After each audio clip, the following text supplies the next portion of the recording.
Ok, meus amigos, minhas amigas, vamos de segunda parte da nossa conversa sobre a teoria do ordenamento jurídico. Como prometido, a gente retoma a partir aqui da análise da validade da norma jurídica. Essa questão da validade, né, ela tem dois aspectos a serem destacados. A gente vai falar de uma norma jurídica como válida a partir de um aspecto técnico-jurídico ou formal, e também um aspecto da legitimidade. Quer dizer, a norma é válida no aspecto da legitimidade, quer dizer, ela é legítima, e quando a gente entra nesse ponto, né, a gente está falando do fundamento axiológico, que leva em conta uma incidência ética, condição que tornaria que a norma jurídica realmente representasse o pensamento daquela comunidade, daquele momento. Uma norma inválida sob esse aspecto, né, seria uma norma ilegítima, sem legitimidade, que não corresponderia aos valores daquela sociedade naquele momento, né? Portanto, então, uma norma fadada a ser ignorada, a ser deixada de lado. É uma questão, claro, muito mais subjetiva, né? Porque nem sempre, aliás, quase nunca uma norma vai agradar todos os integrantes de uma sociedade. Existem grupos que vão preferir que a norma fosse criada de um jeito ou de outro, e esse grupo especificamente vai enxergar, vai ter afinidade ali com uma ideia, vai flertar com uma ideia de reputar uma norma como inválida. Não é por aí que a gente deve analisar, né? Não é porque você não concorda com uma norma, então você entende ela como ilegítima, você não vai segui-la. Não, a análise não é assim tão imediata, muito menos individual. Então, a análise é difícil de ser feita, é uma discussão de ordem subjetiva, de ordem filosófica até, e então é pouco prática esse aspecto, e é um aspecto até muito mais de ciência política até do que de direito. É claro que há um debate jurídico em torno também da falta de legitimidade de uma norma, mas é muito mais de ciência política, de ciências sociais, do que qualquer outra coisa. O que aí sim é uma análise 100% jurídica, é a análise técnico-formal, né? Se a norma é válida pelo eventual cumprimento da formalidade necessária para a sua criação. Aí esse debate é 100% jurídico. Então a gente vai examinar se aquela norma foi criada segundo os critérios que já estão estabelecidos no ordenamento jurídico, respeito à hierarquia, né, ou seja, respeito à Constituição Federal e às normas hierarquicamente superiores a ela, se a regra, se a norma foi aprovada e promulgada pela autoridade competente, se foram respeitados prazos para apresentação de projetos, de votação, de publicação, se houve respeito ao quórum necessário para aprovar aquele tipo de norma, né, o número de congressistas necessários para isso, se aquele tema é de competência, segundo a Constituição, daquela autoridade. Digo porque alguns projetos de lei, por exemplo, a Constituição estabelece que só o Poder Executivo pode encaminhar para o Poder Legislativo. Não pode um congressista, ele próprio, apresentar um projeto de lei de alguns temas. No geral, o congressista é o maior legitimado a apresentar projetos de lei, mas alguns assuntos só o legislativo, por exemplo, pode, só o executivo, por exemplo, pode apresentar. Então, isso também é tudo analisado. Se a norma foi criada a partir de todo o padrão, todo o procedimento necessário. A gente vai examinar todos os âmbitos de vigência da norma jurídica no tempo e no espaço. A válida é aquela norma aprovada e promulgada segundo cada uma dos padrões do sistema jurídico naquele tempo e naquele território, naquele espaço territorial. Muito bem. Então, levando em conta ali que a norma é válida e agora discutindo a partir de quando ela é válida e até quando ela será válida, ou até usando uma expressão mais técnica, se a norma foi validamente criada a partir de quando ela entra em vigor e até quando ela entra em vigor, a regra básica de início de vigência tem como marco a publicação oficial. Uma das etapas de criação válida de uma norma é a sua publicação ao final. Ela é elaborada, ela é deliberada, ela é finalizada e ela é, enfim, publicada. Publicada especialmente na imprensa oficial. Então, se é uma norma federal, no Diário Oficial da União; se é uma norma estadual, Diário Oficial do Estado; se é municipal, Diário Oficial do município. Bom, então temos como primeiro ponto a ser verificado, então, essa publicação. Mas ela sozinha não é suficiente, ou pode não ser suficiente para o início da vigência. É bem verdade que muitas normas, segundo o próprio texto delas, entram em vigor imediatamente após a publicação. Isso aí, se você for pegar exemplos e buscar textos normativos, você vai achar baciadas de textos que trazem essa informação lá ao final. Essa norma entra em vigor logo após a sua publicação. Agora, isso não é obrigatório. A norma, e o criador da norma, pode estipular uma data específica para que inicie a vigência. O Código de Defesa do Consumidor, por exemplo, trazia a informação de que só entraria em vigor 180 dias depois da sua publicação. O Código Civil trouxe a informação de só entrar em vigor 1 ano depois da sua publicação. O Código de Processo Civil, da mesma forma. Essa é uma decisão, então, do autor da norma, da autoridade que cria a norma, e aí, bom, segundo critérios que esse criador vai levar em conta, mas, em geral, o que se examina é a necessidade e urgência para que aquela regra entre em vigor imediatamente, ou se é possível, ou até recomendável esperar um pouco. Falo em recomendável quando, às vezes, a norma é muito complexa e ela muda muito o ordenamento jurídico que vigorava até então. Pode ser recomendável que ela primeiro seja publicada e as pessoas tomem conhecimento dela aos poucos, e que então ela entre em vigor depois de um período maior. Aí você pode me perguntar: poxa, mas e se o criador da norma esquecer de mencionar o momento do início da vigência? Bom, de início, quem sou eu para dizer que isso é impossível, né?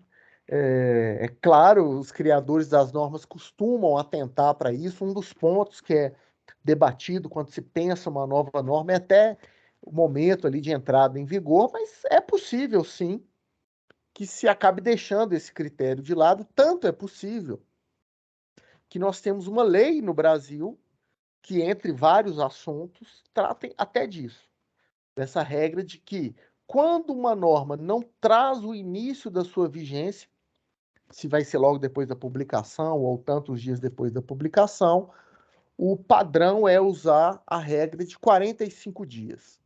Dizendo com outras palavras, quando uma norma não diz o início da sua vigência, ela começará a vigorar 45 dias depois da sua publicação oficial. Quem determina isso é o artigo 1º da Lei de Introdução às Normas do Direito Brasileiro, apelidada aí de LINDB, né, que é como se pronunciaria a palavra resultante da inicial dessa expressão, Lei de Introdução às Normas do Direito Brasileiro.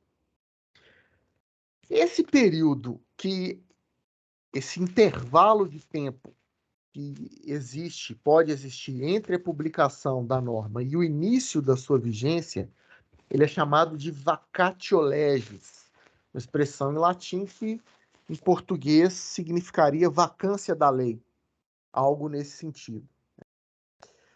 Se durante a vacatio legis a lei for publicada de novo, com o objetivo de corrigir algum erro de digitação, algum erro material, o prazo para início de vigência, que está disposto naquela norma começa a contar de novo.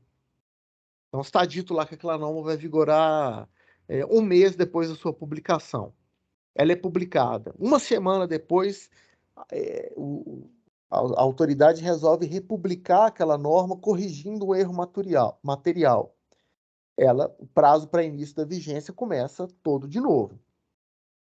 Quando a publicação que tem por objetivo corrigir algum erro, alguma falha de digitação, for feita depois que a norma já tiver entrado em vigor, aí nós vamos entender que é essa norma corretiva, essa republicação para corrigir um erro material, é uma nova norma. Então, vamos imaginar que o Código Civil, que foi publicado prevendo início de vigência dali 1 ano, depois que ele já estivesse vigorando, alguém percebe um erro de digitação, fala, vamos corrigir esse erro aqui e vamos republicar o Código Civil. É como se estivesse sendo criado um novo Código Civil que vai entrar em vigor na data prevista nele após essa nova publicação. Muito bem. E o final da vigência? A norma vigora até quando? Bom, a princípio, assim, até o que é mais comum é uma vigência por prazo indeterminado. Mas nada obriga que seja assim, nada impede que o legislador predetermine a vigência de uma lei. Só não é comum ou tão comum quanto a criação de normas por prazo indeterminado.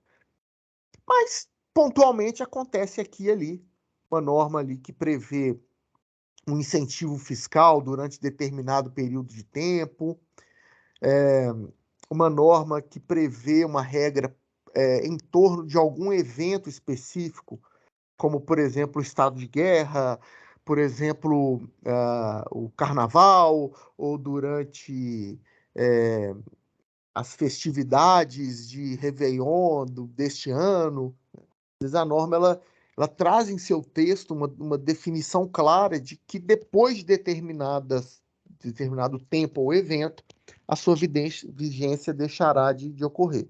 É possível que isso seja feito sem problema algum. Agora, também assim é possível e comum que uma norma perca a vigência por ter sido revogada por uma outra. Ela está vigorando, está dentro do seu período de vigência, mas vem uma norma posterior, criada depois, e simplesmente a revoga.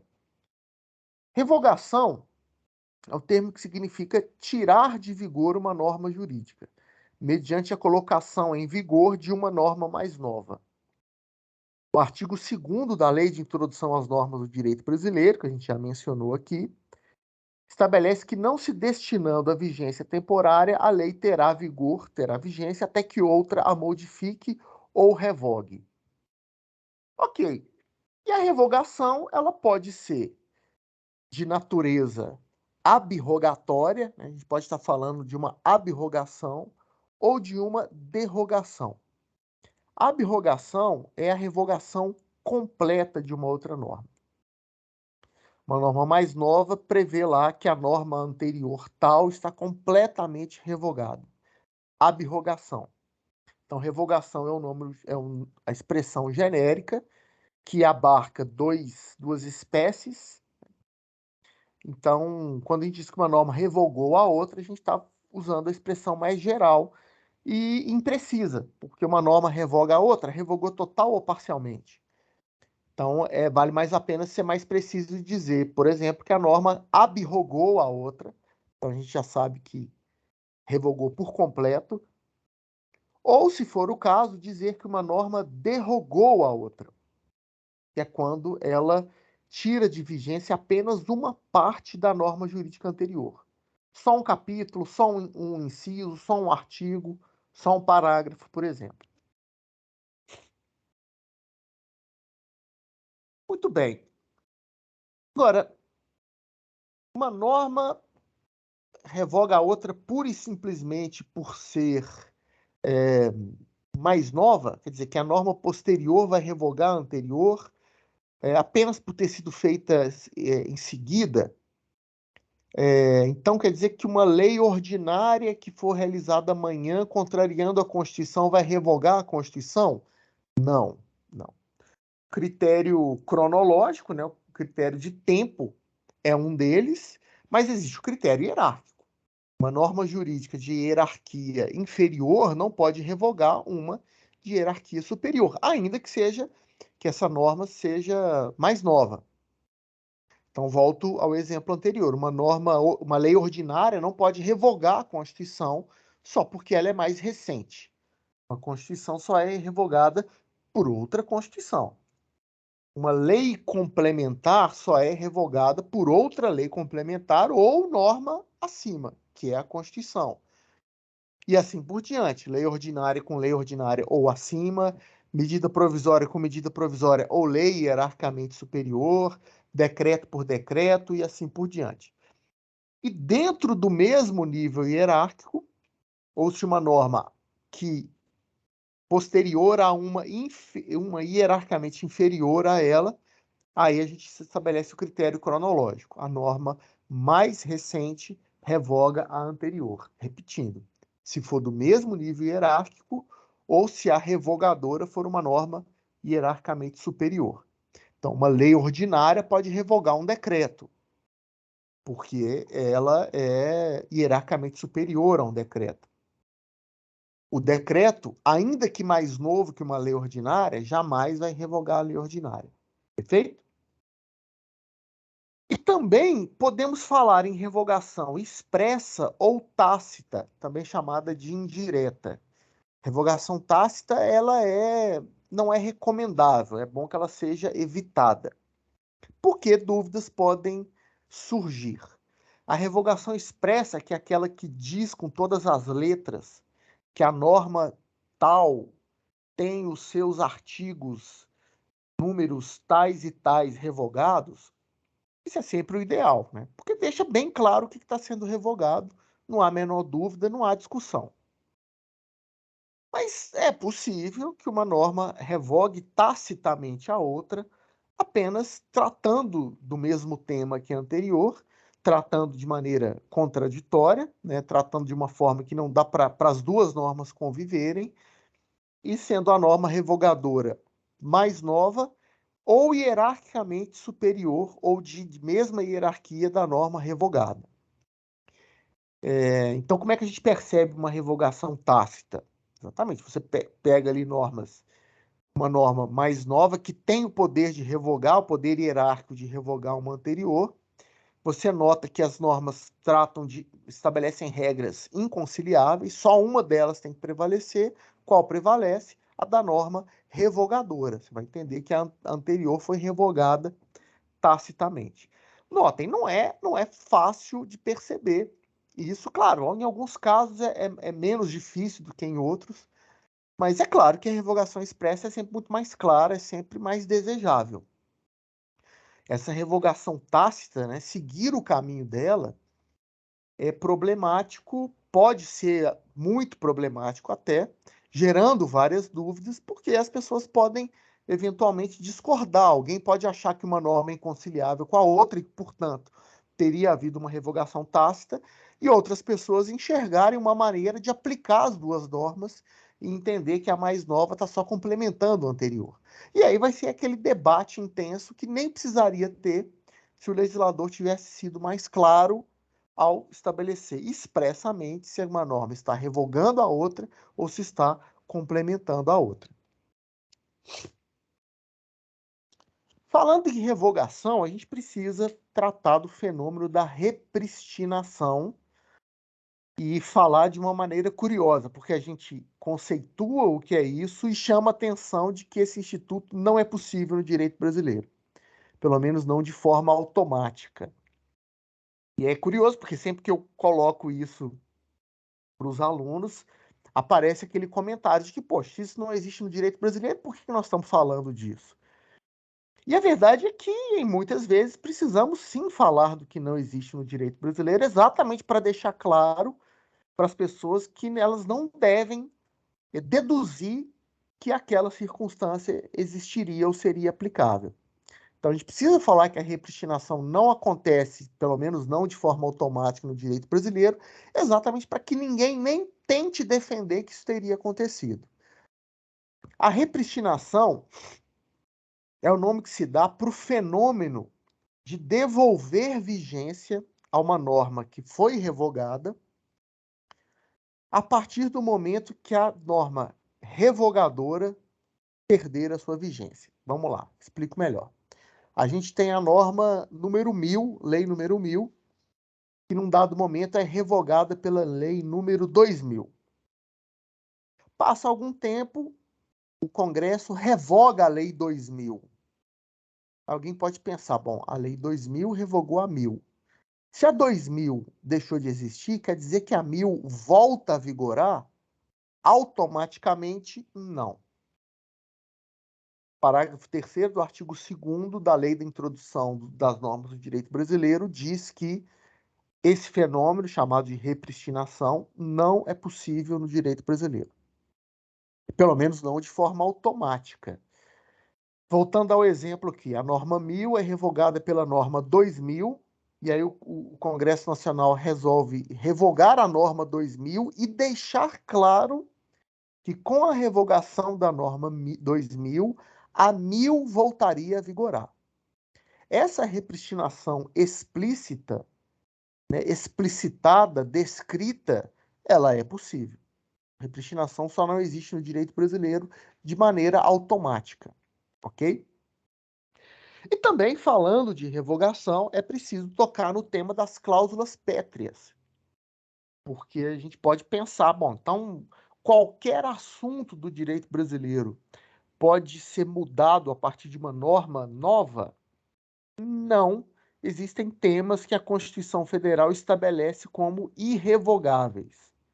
Então, esses temas só mudarão no direito brasileiro se uma nova Constituição for criada dizendo diferente. Enquanto a nossa atual Constituição estiver em vigor, esses temas são apelidados de cláusulas pétreas porque não podem ser revogados no Brasil. A lista, né, desses assuntos a gente encontra no parágrafo 4º do artigo 60, que diz: não será objeto de deliberação, quer dizer, sequer vai ser discutida a proposta de emenda à Constituição que tente abolir a forma federativa de Estado, o voto direto, secreto, universal e periódico, a separação dos poderes, os direitos e as garantias individuais. Muito bem. Vigência das normas jurídicas no espaço. Aqui a gente examina o território, né, o espaço geográfico onde uma norma jurídica é aplicada. Em primeiro lugar, as normas brasileiras são aplicadas no Brasil. A regra inicial é essa, embora a gente vá ver daqui a pouco que há uma flexibilização disso aí. É até possível que uma norma brasileira seja aplicada num outro país, se o direito desse outro país assim admitir. Mas vamos por partes, vamos primeiro entender a regra básica aqui, que até admite exceções, segundo a qual a norma brasileira vai vigorar dentro do Brasil. Mais especificamente, no espaço territorial da autoridade que a criou. Então, uma norma de uma Assembleia Legislativa vai vigorar dentro do Estado. Uma norma criada pelo prefeito de uma cidade vigora só dentro daquele município. E uma norma federal vigora no Brasil inteiro. Esse é o princípio da territorialidade das normas jurídicas. Que, como eu estava pincelando, né, o direito internacional, que é o ramo do direito que estabelece, direito internacional público, que cuida das relações entre os diferentes países, né, foi, ao longo do tempo, desenvolvendo o princípio da extraterritorialidade, que é desenvolvido a partir do momento em que os países atuais começaram a admitir, em algumas circunstâncias, já que as relações internacionais foram ficando muito intensas, as pessoas começaram a mudar de país e ter negócios em outros países, as empresas começaram a se internacionalizar. Então, aos poucos, os países começaram a admitir que, em certas circunstâncias, uma lei estrangeira poderia ser aplicada no seu território. Isso facilitaria assim, uma negociação internacional, uma eventual migração de pessoas de um país para outro. Isso, quando interessa a algum país, ele pode até tentar incentivar a partir dessa extraterritorialidade, dizer que uma determinada regra de outro país vai ser aplicada internamente. Então, algo é muito importante para a cultura de cidadãos de um país, e se o Brasil quer atrair essas pessoas desse país para migrarem para cá, de repente o Brasil pode criar uma regra, essa situação que é muito própria da cultura desse país específico e que é uma regra que não existe no Brasil. Caso o cidadão desse país específico venha para cá, essa regra tal que lhe é muito importante poderá ser aplicada aqui para esse cidadão estrangeiro, por exemplo.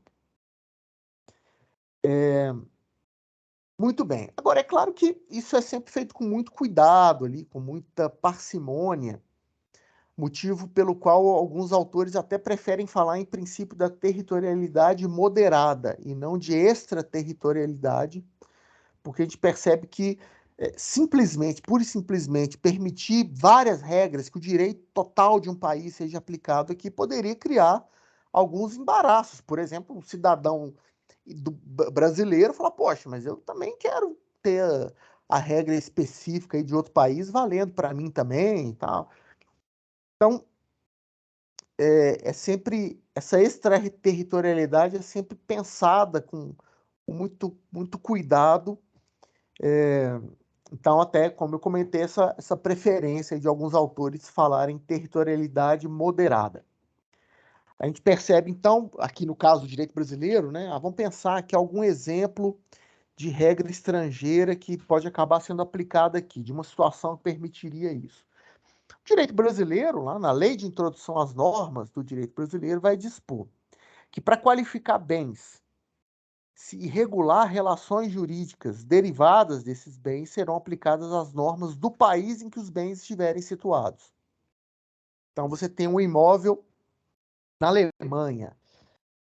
Qual é a regra que define a propriedade desse imóvel? É a regra do direito alemão, segundo a Lei de Introdução às Normas do Direito Brasileiro. Quanto a obrigações, você contraiu obrigações em outro país. Essas obrigações serão regidas pelas normas jurídicas do país em que elas foram criadas. Então, você vai no Uruguai e assume uma dívida num cassino uruguaio. Essa dívida foi constituída lá, será regida pelo direito uruguaio, ainda que você seja brasileiro e more no Brasil e venha a ser cobrado por essa dívida no Brasil. Relação ao começo e fim da personalidade, nome das pessoas, capacidade, direito de família, direitos hereditários, para esses pontos todos se aplicam as normas do país em que a pessoa estiver domiciliada. No caso de direitos hereditários, as normas do local onde a pessoa que faleceu estava morando no momento em que ela, no dia, na época em que ela faleceu. Então, eu posso trocar de nome? Tá bom, o direito brasileiro tem algumas regras para mudança de nome, mas você mora aqui? Não, eu moro nos Estados Unidos. Bom, então nós vamos aplicar a regra aí de proteção do nome do direito norte-americano. Se você mora aí, nós vamos aplicar, segundo o direito brasileiro, a regra de onde você está domiciliado. O direito daí autoriza essa mudança de nome que você quer fazer. Eu lembro que, por exemplo, que o direito de Israel facilita bem a troca de nome. A pessoa está em Israel. Bom, então, a lei de introdução ao direito brasileiro, as normas do direito brasileiro permite que, se você está domiciliado aí, você troque o seu nome a partir das regras de onde você está. E essa regra de domicílio, quer dizer, das normas do país onde a pessoa está residindo, serem aplicáveis para as relações jurídicas dela, ainda que essa pessoa seja brasileira, Isso vale também para fixar a autoridade brasileira como competente para julgar questões quando o réu tiver domicílio no Brasil ou quando ele tiver ou aqui no Brasil tiver de ser cumprida alguma obrigação. O que se quer dizer nessa parte? Que não significa que se vai ser aplicada a norma de outro país, que não será o judiciário brasileiro que vai fazer isso. Uma coisa é verificar a regra de qual país vai ser aplicada. Num segundo momento, a gente vai ver é o judiciário de qual país competente para analisar essa controvérsia. Então, a pessoa quer mover uma ação, por exemplo, para trocar de nome. A brasileira, mas ela mora nos Estados Unidos. Então, é a norma dos Estados Unidos que vai ver se ela pode trocar de nome ou não. Tá, aí a pessoa analisa lá, ela entende que ela tem direito sim, e ela vai propor uma ação. Pois é, ação no Brasil ou no judiciário onde ela está. Aí é que entra isso que eu estou comentando agora. O judiciário brasileiro é quem vai julgar a causa, ainda que aplicando normas de outro país, se a ação for proposta contra alguém que tem domicílio no Brasil, ou quando, ainda que a ação não tenha sido proposta contra alguém que tenha domicílio aqui, se a obrigação que é objeto dessa ação, se a obrigação cujo cumprimento está sendo exigido nessa ação, tiver de ser cumprida no Brasil. Então, dois estrangeiros firmam um contrato dizendo que a obrigação tem que ser cumprida no Brasil. Então, o direito brasileiro estipula que é o judiciário brasileiro competente para julgar esse tipo de ação. Repito, ainda que aplicando regras de outro país. E aqui eu vou voltar ao slide anterior só para tratar desse último parágrafo aqui, que chama atenção de algo importante aqui para a gente saber. Tem aí essa territorialidade moderada que vai permitir que a regra de um outro país seja aplicada aqui, mas há um limite para isso. Não é qualquer tipo de regra. Já vimos que não é em qualquer situação. Também não é qualquer tipo de regra. O artigo 17 da Lei de Introdução às Normas do Direito Brasileiro diz que nenhuma norma jurídica de outro país, nem ato jurídico, quer dizer, contrato, nem sentenças, quer dizer, nem decisões judiciais de outros países terão eficácia no Brasil se ofenderem a soberania nacional, quer dizer, a independência do Brasil, a ordem pública interna, quer dizer, se for contrário ao direito brasileiro, e os bons costumes nacionais. Quer dizer, for algo que, apesar de não ser proibido no Brasil, é entendido como imoral pela nossa sociedade. Também não valerá nenhuma regra, contrato ou decisão judicial que viole, que contrarie alguma regra da nossa Constituição. Ok? Com isso, então, finalizo essa segunda parte, mas ainda temos o que dizer sobre ordenamento jurídico, então já fica o convite para o terceiro capítulo dessa nossa conversa, que virá em seguida, mas por hora encerro para, mais uma vez, esse vídeo não ficar longo demais, tá bom? Obrigado pela atenção, pessoal. Até a próxima, então. Bons estudos. Valeu. Tchau, tchau.